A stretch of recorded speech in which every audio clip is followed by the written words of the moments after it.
ಬೆಳಗಾವಿಯಲ್ಲಿ ರೈತರ ಆಕ್ರೋಶ ಜೋರಾಗ್ತಾ ಇದೆ. ಸರ್ಕಾರದ ವಿರುದ್ಧ ಅನ್ನದಾತರು ರಣ ಕಿಚ್ಚನ್ನ ವ್ಯಕ್ತಪಡಿಸ್ತಾ ಇದ್ದಾರೆ. ಒಳಗೆ ಕಲಾಪ ಆಗ್ತಾ ಇದ್ರೆ ಹೊರಗಡೆ ರೈತರ ರಣಾಕ್ರೋಶ ಮುಂದುವರೆದಿದೆ. ಅನ್ನದಾತರ ಪ್ರತಿಭಟನೆಗೆ ಬಿಜೆಪಿ ನಾಯಕರು ಕೂಡ ಸಾಥ್ ಕೊಡ್ತಾ ಇದ್ದಾರೆ. ಸುವರ್ಣಸೌಧದ ಮುತ್ತಿಗೆಗೆ ರೈತರು ಪ್ರಯತ್ನ ಪಡ್ತಾ ಇದ್ದು ಪ್ರತಿಭಟನೆಯಲ್ಲಿ ಸಾವಿರಾರು ರೈತರು ಭಾಗಿಯಾಗಿದ್ದಾರೆ. ಬಾರ್ಕೋಲನ್ನ ಹಿಡಿದು ಸರ್ಕಾರದ ವಿರುದ್ಧ ಆಕ್ರೋಶವನ್ನ ವ್ಯಕ್ತಪಡಿಸ್ತಾ ಇದ್ದಾರೆ. ಚಳಿಗಾಲದ 2ನೇ ದಿನದ ಅಧಿವೇಶನದಲ್ಲಿ ರೈತರ ಹಸಿರು ಶಾಲ್ಗಳು ರಾರಾಜಿಸ್ತಾ ಇರೋದನ್ನ ಗಮನಿಸ್ತಾ ಇದ್ದೀರಿ. ಇವರಿಗೆ ನಾವು ನಿಮ್ಮ ಬೆನ್ನೆಲುಬಾಗಿರ್ತೀವಿ, ನಿಮ್ಮ ಜೊತೆ ನಾವಿರ್ತೀವಿ, ನಿಮಗೆ ನಮ್ಮ ಸಂಪೂರ್ಣ ಸಹಮತ ಮತ್ತು ಸಹಕಾರ ಇದೆ ಅಂತ ಬಿಜೆಪಿ ಕೂಡ ಕೈ ಜೋಡಿಸುವ ಪ್ರಯತ್ನವನ್ನ ಮಾಡಿದೆ. ಒಳಗಡೆ ಸೆಷನ್ ಆಗ್ತಾ ಇದ್ರೆ ಹೊರಗಡೆ ರೈತರು ಘೋಷಣೆಗಳನ್ನ, ಸರ್ಕಾರಕ್ಕೆ ಧಿಕ್ಕಾರಗಳನ್ನ ಕೂಗ್ತಾ ಇದ್ದಾರೆ. ಬಟ್ ಬೆಳಗಾವಿಯ ಬ್ಯಾಟಲ್ ಅಥವಾ ಕದನ ಹೇಗೆ ನಡೀತಾ ಇದೆ ಅಂತ ನೋಡ್ತಾ ಇದ್ದೀರಿ. ಹೊರಗಡೆ ರೈತರು ತಮ್ಮ ಆಕ್ರೋಶವನ್ನ ವ್ಯಕ್ತಪಡಿಸ್ತಾ ಇದ್ರೆ, ಒಳಗಡೆ ಇರುವಂತವರು ನಮಗೂ ಇದಕ್ಕೂ ಸಂಬಂಧವೇ ಇಲ್ಲ ಅನ್ನೋ ರೀತಿಯಲ್ಲಿ ಅವರು ಕೂಡ ಸುಮ್ಮನಾಗಿದ್ದಾರೆ. ಬಟ್ ಬಿಜೆಪಿ ಇದನ್ನ ಎನ್ಕ್ಯಾಶ್ ಮಾಡ್ಕೊಳ್ಳೋಕೆ ಪ್ರಯತ್ನ ಪಡ್ತಾ ಇದ್ದು, ನಿಮ್ಮ ಜೊತೆ ನಾವಿದ್ದೀವಿ, ಇಬ್ಬರು ಸೇರಿ ಬಾರ್ಕೋಲ್ನಿಂದ ಬಡಿದು ಸರ್ಕಾರವನ್ನ ಎಚ್ಚರಿಸುವ ಕೆಲಸವನ್ನ ಮಾಡೋಣ, ನಿದ್ರೆಯಲ್ಲಿರೋ ಸರ್ಕಾರಕ್ಕೆ ಬಾರ್ಕೋಲಿನ ಚಾಟಿ ಬೀಸೋಣ ಅಂತ ಬಿಜೆಪಿ ಕೂಡ ಕೈ ಜೋಡಿಸುವ ಪ್ರಯತ್ನವನ್ನ ಮಾಡ್ತಾರೆ. ಸರ್ ನಮ್ಮವ್ರು ಇದಾರೆ ಅಲ್ಲಿ.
ಬೆಳಗಾವಿಯಲ್ಲಿ ಅನ್ನದಾತರ ಆಕ್ರೋಶ ಜೋರಾಗ್ತಾ ಇದೆ. ಧಿಕ್ಕಾರಗಳನ್ನು ಕೂಗ್ತಾ ಇದ್ದಾರೆ. ಅವರಿಗಿರುವಂತಹ ಸಮಸ್ಯೆಗಳನ್ನು ಮುನ್ನೆಲೆಗೆ ತರ್ತಾ ಇದ್ದಾರೆ. ಸರ್ಕಾರದವರು ದಯವಿಟ್ಟು ಇನ್ನು ಮುಂದಕ್ಕಾದ್ರೂ ನೀವು ಎಚ್ಚೆತ್ಕೊಳ್ಬೇಕು, ನಮ್ಮ ಸಮಸ್ಯೆಯ ಪರವಾಗಿ ನಿಂತ್ಕೊಳ್ಬೇಕು ನೀವು ಅಂತ ಅವರ ಆಕ್ರೋಶವನ್ನು ವ್ಯಕ್ತಪಡಿಸ್ತಾ ಇದ್ದಾರೆ. ತಮ್ಮ ಗೋಳನ್ನು ಹೇಳ್ಕೊಳ್ತಾ ಇದ್ದಾರೆ. ಬಿಜೆಪಿ ಅವರಿಲ್ಲಾದ್ರೂ ಪರವಾಗಿಲ್ಲ, ನಾವು ನಿಮ್ಮ ಜೊತೆ ಇರ್ತೀವಿ ಬನ್ನಿ ಅಂತ ಇವರು ಕೈ ಜೋಡಿಸಿದ್ದಾರೆ. ಸೊ ಈ ಹೋರಾಟಕ್ಕೆ ಮತ್ತಷ್ಟು ಆನೆ ಬಲ ಬಂದಂಗಾಗಿದೆ. ಯಾಕಂದರೆ ರಾಜಕೀಯ ಪಕ್ಷವು ಕೂಡ ಕೈ ಜೋಡಿಸಿರೋದ್ರಿಂದ ಇದೀಗ ಮುತ್ತಿಗೆ ಹಾಕ್ತೀವಿ ಅಂತ ಕೂಡ ಸುವರ್ಣಸೌಧದತ್ತ ರೈತರು ದಾಪುಗಾಲಿಡ್ತಾ ಇದ್ದಾರೆ. ಪೊಲೀಸರು ಹೈ ಅಲರ್ಟ್ ಆಗಿದ್ದಾರೆ. ಬಹಳ ಸೂಕ್ಷ್ಮತೆಯಿಂದ ಇದನ್ನು ಎದುರಿಸಬೇಕು. ಯಾಕಂದರೆ ಅಲ್ಲಿರುವಂಥವರು ರೈತರು, ರಾಜ್ಯದ ಅನ್ನದಾತರು. ಅವರ ಕೆಂಗಣ್ಣಿಗೂ ಕೂಡ ಇವ್ರು ಗುರಿಯಾಗಕ್ಕಾಗಲ್ಲ. ಆ್ಯಂಡ್ ಅದಕ್ಕೆ ರಾಜಕೀಯ ಪಕ್ಷದವರು ನೀವು ಗಮನಿಸ್ಬೋದು, ನಿಮಗೆ ಎಲ್ಲರೂ ಶಾಲ್ ಹಾಕಿರೋದ್ರಿಂದ ಗೊತ್ತಾಗ್ತಾ ಇಲ್ಲ. ವಿಜೇಂದ್ರ ಇದ್ದಾರೆ ನೋಡಿ ಅಲ್ಲಿ, ಸಿಟಿ ರವಿ ಇದ್ದಾರೆ ನೋಡಿ ಅಲ್ಲಿ, ಪೇಟ ಗಿಟ ಹಾಕ್ಕೊಂಡು. ಸೊ ಸೆಷನ್ ಒಳಗೋಗಿಲ್ಲ ವಿಜೇಂದ್ರ ಅವರೆಲ್ಲ, ಹೊರಗಿನಿಂದಲೇ ನಿಮ್ಮ ಪರವಾಗಿ ನಾವು ಇರ್ತೀವಿ ಅಂತ ಬೆಂಬಲವನ್ನು ವ್ಯಕ್ತಪಡಿಸ್ತಾ ಇದ್ದಾರೆ. ಸೊ ಏನೇನು ಆಗುತ್ತೆ ಅಲ್ಲಿ ಆ ಕ್ಷಣದ ಅಪ್ಡೇಟನ್ನು ನಿಮ್ಮ ಗಮನಕ್ಕೆ ತರುವಂತಹ ಪ್ರಯತ್ನ ಮಾಡ್ತೀವಿ. ಬಿಜೆಪಿ ಆರೋಪ ಮಾಡ್ತಾ ಇರೋದು ರೈತರ ಸಮಸ್ಯೆ, ರಾಜ್ಯದ ಅಭಿವೃದ್ಧಿ,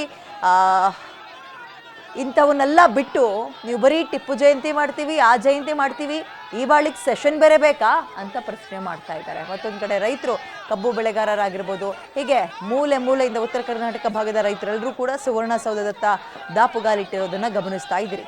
ಎಲ್ಲಿಗೆ ಹೋಗಿ ನಿಂತ್ಕೊಳ್ಳುತ್ತೆ ಈ ಹೋರಾಟದ ಕಿಚ್ಚು, ಕಾದು ನೋಡೋಣ.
ದೀರ್ಘ ಸಮಸ್ಯೆಗಳ ಪರಿಹಾರಕ್ಕೆ ರೈತರು ತಮ್ಮ ಆಕ್ರೋಶವನ್ನು ಹಿಂಗೆ ವ್ಯಕ್ತಪಡಿಸ್ತಾ ಇದ್ದಾರೆ. ಬಿಜೆಪಿ ಕೂಡ ಅವರ ಜೊತೆಯಾಗಿ ನಿಂತ್ಕೊಂಡಿದೆ.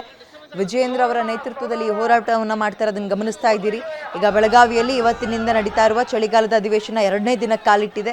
ಸೊ ಇವತ್ತು ರಾಜ್ಯ ಸರ್ಕಾರದಿಂದ ಆಗ್ತಾ ಇರೋ ಸಮಸ್ಯೆಗಳು ಅಥವಾ ವೈಫಲ್ಯಗಳನ್ನು ಖಂಡಿಸಿ ಮತ್ತು ರೈತ ವಿರೋಧಿ ನೀತಿಗಳನ್ನೆಲ್ಲ ವಿರೋಧ ಮಾಡಿ ಸುವರ್ಣಸೌಧಕ್ಕೆ ನಾವು ಮುತ್ತಿಗೆ ಹಾಕ್ತೀವಿ ಅಂತ ರೈತರಿಗೆ ಈಗ ಬಿಜೆಪಿ ಕೂಡ ಸಪೋರ್ಟ್ ಮಾಡ್ತಾ ಇರೋದನ್ನು ಗಮನಿಸ್ತಾ ಇದ್ದೀರಿ. ಬಿಜೆಪಿ ರಾಜ್ಯಾಧ್ಯಕ್ಷ ವಿಜಯೇಂದ್ರ ಅವರು ಕೂಡ ಅವರ ಕೈ ಜೋಡಿಸಿದ್ದಾರೆ. ಸೊ ಇವತ್ತು ಬಿಜೆಪಿ ಮಾಡ್ತಾ ಇರುವಂತಹ ಮತ್ತು ರೈತರು ಮಾಡ್ತಾ ಇರುವಂತಹ ಆರೋಪಗಳು ಕಬ್ಬು ಮೆಕ್ಕೆಜೋಳದ ರೈತರ ಸಮಸ್ಯೆಗೆ ಸೂಕ್ತ ಪರಿಹಾರವನ್ನು ಕಲ್ಪಿಸುವಲ್ಲಿ ನೀವು ಫೇಲ್ ಆಗಿದ್ದೀರಿ. ಮಹದಾಯಿ, ತುಂಗಭದ್ರಾ, ಕೃಷ್ಣ ಜಲ ಯೋಜನೆಗಳ ಸೂಕ್ತ ಜಾರಿಯಲ್ಲಿ ಕಂಟಿನ್ಯೂಸ್ ಆಗಿ ನೀವು ಫೇಲ್ ಆಗ್ತಾ ಇದ್ದೀರಾ. ರಾಜ್ಯ ಸರ್ಕಾರದ ನಿರ್ಲಕ್ಷ್ಯದಿಂದ ಕಳೆದ 2.5 ವರ್ಷದಲ್ಲಿ ಸುಮಾರು 400ಕ್ಕೂ ಹೆಚ್ಚಿನ ರೈತರು ಆತ್ಮಹತ್ಯೆ ಮಾಡ್ಕೊಂಡಿದ್ದಾರೆ. ಸಿದ್ದರಾಮಯ್ಯ ಸರ್ಕಾರದಿಂದ ರೈತರು ಉತ್ತರ ಕರ್ನಾಟಕಕ್ಕೆ ಆಗ್ತಾ ಇರೋದು ಬರೀ ಅನ್ಯಾಯ. ಹೀಗೆ ಇಷ್ಟು ಬೇಡಿಕೆಗಳನ್ನು ನೀವು ಕೇಳಿಸ್ಕೊಳ್ಬೇಕು. ಇಲ್ಲ ಅಂದರೆ ನಾವು ಬಾರ್ಕೋಲನ್ನು ಇಟ್ಕೊಂಡು ಚಾಟಿ ಬೀಸಿ ನಿಮಗೆ ಎಚ್ಚರಿಸುವಂತಹ ಕೆಲಸವನ್ನು ಮಾಡ್ತೀವಿ ಅಂತ ಬಿಜೆಪಿ ಕೂಡ ರೈತರ ಪರವಾಗಿ ನಿಂತ್ಕೊಳ್ತಾ ಇದೆ. ಕಬ್ಬು ಬೆಳೆಗಾರರ ಹೋರಾಟ ಸರಿ ಆಯ್ತಲ್ಲ ಅಂತ ನೀವು ಅಂದ್ಕೊಳ್ಬೋದು. ಇಲ್ಲ, ಇನ್ನೂ ಕೂಡ ಆ ರೈಟನ್ನು ಇನ್ನೂ ಬೇರೆ ಬೇರೆ ಭಾಗದ ರೈತರು ಒಪ್ಕೊಂಡಿಲ್ಲ. ಇನ್ನು ಮೆಕ್ಕೆಜೋಳ ಅಂತ ಬಂದಾಗ ಖರೀದಿ ಕೇಂದ್ರವನ್ನು ಓಪನ್ ಮಾಡಿ ಅಂತ ಪಾಪ ಕೇಳ್ಕೊಳ್ತಾ ಇದ್ದಾರೆ ಪರಿಪರಿಯಾಗಿ. ಇದಕ್ಕೆ ಸರ್ಕಾರ ಸ್ಪಂದಿಸ್ತಾ ಇಲ್ಲ. ಈಗ ಬೆಂಬಲ ಬೆಲೆ ಎಲ್ಲ ಘೋಷಣೆ ಮಾಡೋದು ಕೇಂದ್ರ ಸರ್ಕಾರ ಅಂತ ಅವ್ರ ಮೇಲೆ ಬೆಟ್ಟು ತೋರಿಸ್ತಾರೆ. ಖರೀದಿ ಕೇಂದ್ರ ಮೊದಲು ನೀವು ಓಪನ್ ಮಾಡ್ರಿ ಅಂತ ರಾಜ್ಯದಲ್ಲಿರೋ ಬಿಜೆಪಿ ಅವ್ರು ಹೇಳ್ತಾರೆ. ಅದಾದಮೇಲೆ ಇನ್ನೊಂದು ಕಂಡೀಷನ್ ಹಾಕ್ತಾರೆ, 5 ಕ್ವಿಂಟಲ್ ನಾವು ತಗೊಳ್ತೀವಿ ಅಂತ. ಉಳಿದಿರೋ ಟನ್ನನ್ನು ಹಂಗಂದ್ರೆ ಬೆಳೆದಿರೋ ಬೆಳೆನ ಜೋಳವನ್ನು ಇವ್ರ ಮನೆ ಬಾಗಿಲಿಗೆ ಬಂದು ಸುರಿಯೋದಾ?